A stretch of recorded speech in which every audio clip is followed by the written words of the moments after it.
in the advance of the Blitzkrieg.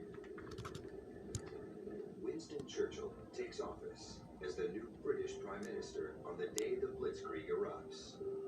He's certain the Germans will be stopped. A tremendous battle is raging in France and Flanders. The Germans, by a remarkable combination of air bombing and heavily armored tanks, have broken through the French defenses north of the Maginot Line, and strong columns of their armored vehicles are ravaging the open country. Churchill just says, don't worry, they will have to rest. They're just overstretching their power right now. They will have to rest. The German soldiers went often 5-7 days with no sleep. The Germans managed to occupy more territory in the First Week than in all of World War I. Historians have looked at this idea of how the Germans have moved so quickly. Had such success with the Blitzkrieg, but what was that missing link that made it really happen?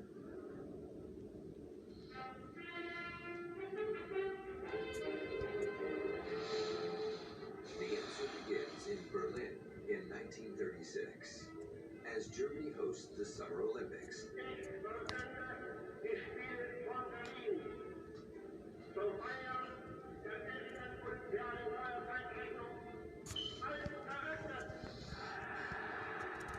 The hosting of the games was all about how welcoming, kind, and nice the Germans were. That kept the world at bay while Germany consolidated its plans for World War II. The basic idea for the Germans was that the Aryan race is perfect, is supreme, is sublime, and should rule.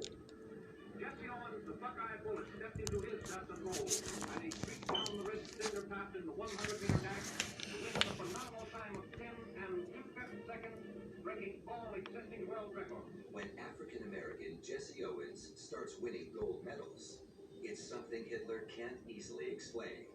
He takes his new honors modestly, and he smiles and awaits his chance to win new laurels for his homeland.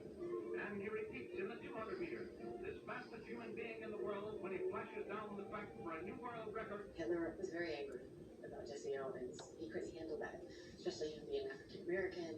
It was being filmed, and he just thought that his athletes were going to beat everyone out. So he was very shocked and he was humiliated.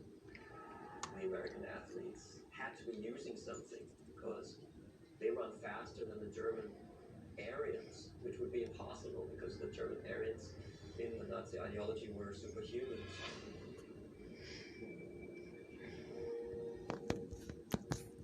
The Nazis are convinced the Americans are using a popular nasal decongestant called Benzedrine as a stimulant. Although it's marketed as a sinus aid, the main chemical component of Benzedrine is the drug amphetamine, and it has an upside. At its most basic, amphetamine is simply a stimulant. It made it easier for people to breathe, but amphetamine suppresses sleep by releasing neurotransmitters in the brain. Benzedrine is used by people looking to stay awake.